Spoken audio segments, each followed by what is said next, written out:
breaking news ঢিঙৰ Bechamari বজাৰত নিশা বিধ্বংসী অগ্নিকাণ্ডৰ ঘটনা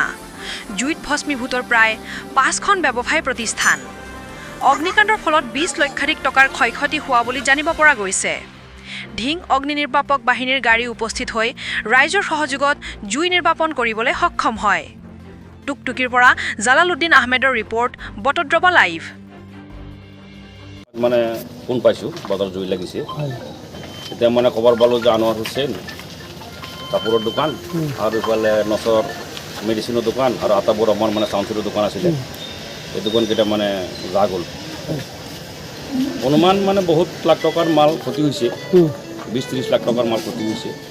পিছত মানে অগ্নিৰ বাহিনী আহি পেলাই জুইটো নোহোৱাবলৈ সক্ষম হৈছে অগ্নিবাহিনী লগে লগে আহিলে অলপ দেৰিকৈ আহিছে মানে সিহঁতে ফোন পোৱাৰ পিছতে লগে লগে আহিছে কেতিয়া আহিছে গাড়ী কেতিয়া আহিছে গাড়ী আহিছে 12টা সময়ত কিন্তু অনুমান 12টা সময়তে জুই লাগিছে তেওঁলোকে গাফিলতি কৰা নাই সময়তে আহি পাইছে এইটো কাৰণে সক্ষম হৈছে নহ'লে গোটেই বজাৰ পুৰা কৰিছে দোকানত জুই লাগিছে বজাৰত আমিও বজাৰত দোকান আছে আহিলোঁ আহি পেলাই চাওঁ এনেকুৱা অৱস্থা হৈ আছে তাৰপিছত ফাইভটা আহিলে ফাইভটাৰ পাছত কেইটা দোকান 4টা গ'ল কিমান টকা ক্ষতিছে মানে অনুমানে ধৰক 20-30 লাখ টকা হ'ব চব কাৰণটো এতিয়া আমি বিচাৰি পোৱা নাই শ্বৰ্ট চাৰ্কিটেই হ'ব বুলি আমি এটা কামনা কৰিছোঁ শ্বৰ্ট চাৰ্কিটৰ বাহিৰততো আৰু এনেকুৱা দোকানতো বেলেগ বস্তু নাথাকে শ্বৰ্ট চাৰ্কিটেই হ'ব এনেকৈ লাগিছে গমো নাপাওঁ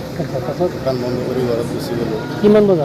কিমান বজাত মইতো আপোনাৰ তেনেকৈ নিৰ্ধাৰিত টাইমটো ক'ব নোৱাৰোঁ গম পোৱা মতে 1:30-2টামান বজাতকৈ গম পাইছোঁ কেইটা দোকান কৰিছে দোকানটো মই 4টা-5টা দোকান খুলিছোঁ কিহৰ দোকান আছিলে এইবিলাক কাপোৰৰ দোকান আছিল এইবিলাক ফাৰ্মাচী আছিল মোৰতো কাপোৰৰ দোকান আছিল হ'লচেল দোকান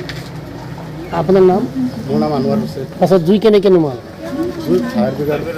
ফায়াৰ ব্ৰিগেড আহিলে কেইটা আহিছিলে কেইটা বজাত আহিছে মই তেনেকৈ অৱগত নাই কেইটামান বজাত আহিছে